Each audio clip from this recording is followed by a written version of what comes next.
Halo pemirsa, hari ini saya ingin memprediksi terkait Keraton Solo.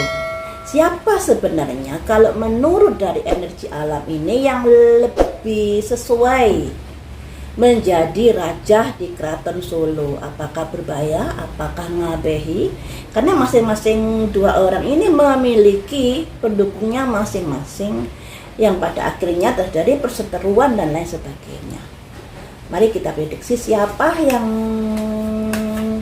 lebih secara hukum alam ya, secara alam yang lebih sesuai untuk menjadi raja di Solo. Menurut semesta, siapa yang lebih sesuai menjadi raja di Solo? Kita lihat satu-satu. Kalau Purbaya, ada 2 jam 2 koin di tengah samudra perjalanan yang penuh liku. Ada 10 koin masalah uang. 8 koin menata keuangan. Jungkir balik. 1 kartu lagi. Raja tongkat ya. Yang artinya di sini untuk Purbaya, untuk bisa menjadi seorang raja itu sangat-sangat butuh perjuangan, sangat butuh proses di sini, karena di sini ternyata usahanya menghadapi jungkir balik, menghadapi kegagalan dalam menjadikan dirinya seorang raja. Kenapa sih dia bersikeras atau bersikeras untuk bisa menjadikan dirinya sebagai raja, walaupun ternyata tidak semudah itu? Ternyata di sini ada simbol 10 koin, juga ada simbol 8 koin. Ada kaitannya dengan koin-koin ternyata. Yang membuat dia sangat tertarik untuk bisa menjadi raja. Dan untuk Ngabehi, apakah dia lebih sesuaikah menjadi raja di Solo?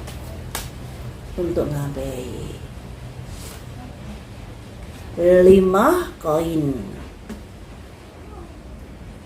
Ketidakpercayaan, kemudian raja pedang, tindakan tegas di sini, walaupun juga masih ada orang yang nggak percaya kepadanya. Kabar baik ya.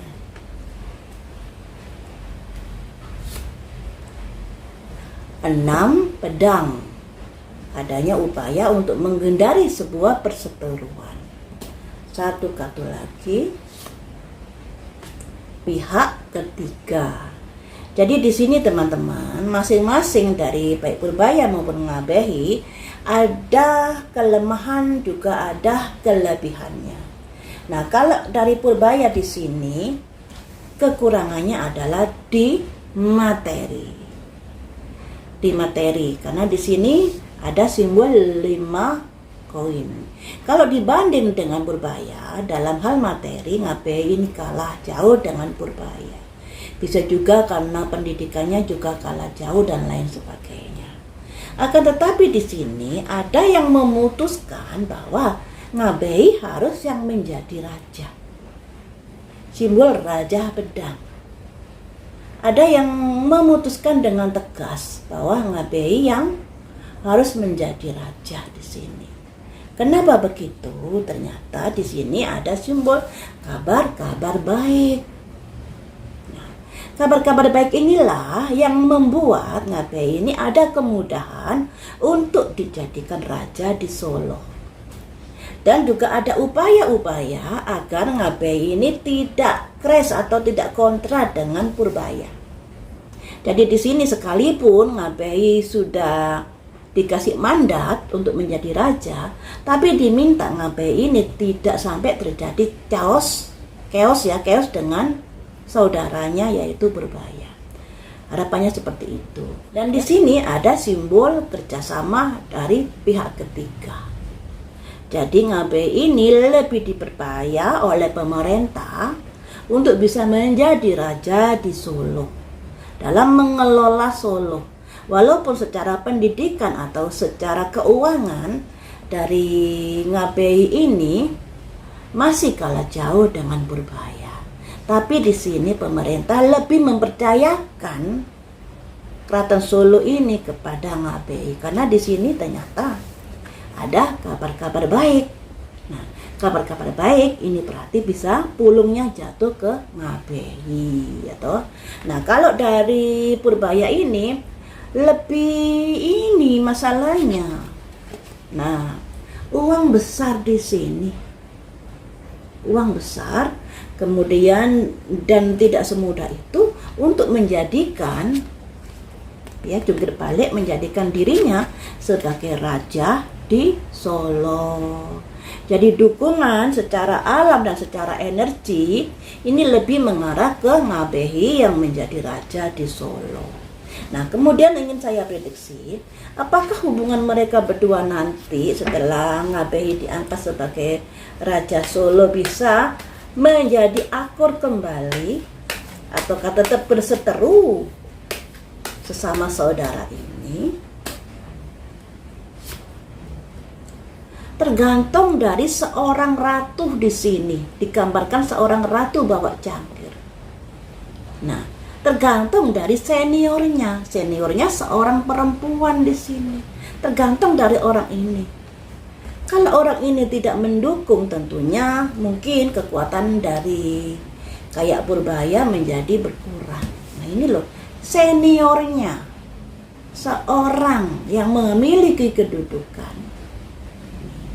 yang mendukung dia. Tergantung di sini. Ada simbol 2 pedang, yang artinya nanti pun mereka juga akan ada gesekan-gesekan di dalam Keraton Solo. Tetap seperti itu. Tidakkah bisa dihindari? Nah, tergantung lagi. Jadi di sini ada simbol Ratu Cangkir, di sini ada simbol Ratu Pedang. Jadi sebenarnya yang melatar belakangi masalah di Solo ini untuk saat ini setelah rajanya meninggal itu adalah sosok perempuan-perempuan ini yang menjadi kayak otaknya di dalam masalah-masalah di Solo ini. Kekuatannya di perempuan-perempuan senior ini. Andai kata mereka bisa legowo, tidak sampai terlalu gimana-gimana gitu, tentunya bisa dihindarkan segala sesuatunya yang berbau pertengkaran, perselisihan seperti itu. 2 kartu lagi, bagaimana ke depannya.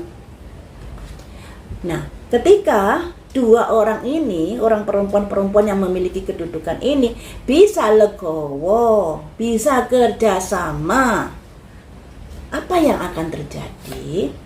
Nah, Keraton Solo akan mendapatkan nilai plus dari masyarakat, akan dihargai, akan dihormati selayaknya seorang keraton,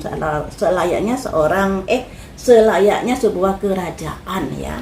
Jadi tergantung ini.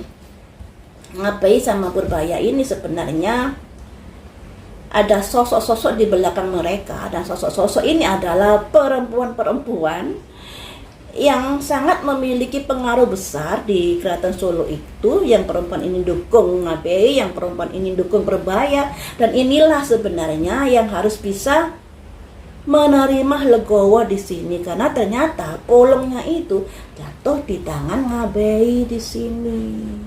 Pulungnya, akan tetapi dari pihak Purbaya masih belum bisa menerima, walaupun dari pihak Purbaya ini sudah ada kartu jungkir balik di sini. Harapannya yang kandas untuk menjadi raja, karena memang dukungannya dari pemerintahan tidak diberikan kepadanya, tapi lebih diberikan kepada Ngabeyi. Ditambah lagi Ngabeyi memang ada ketiban pulung kayak gitu. Ada kabar-kabar baik untuk Ngabeyi.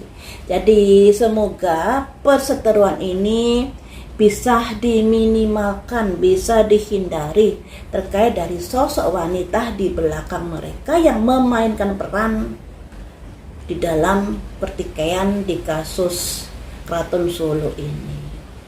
Nah, kalau 2 orang wanita ini bisa berdamai, bisa ada sebuah kerjasama yang lebih harmonis lagi, lebih tidak berantem lagi. Keraton Solo akan dikenang atau akan memiliki pamor lebih baik lagi di mata rakyatnya, di mata masyarakat juga. Ini ya.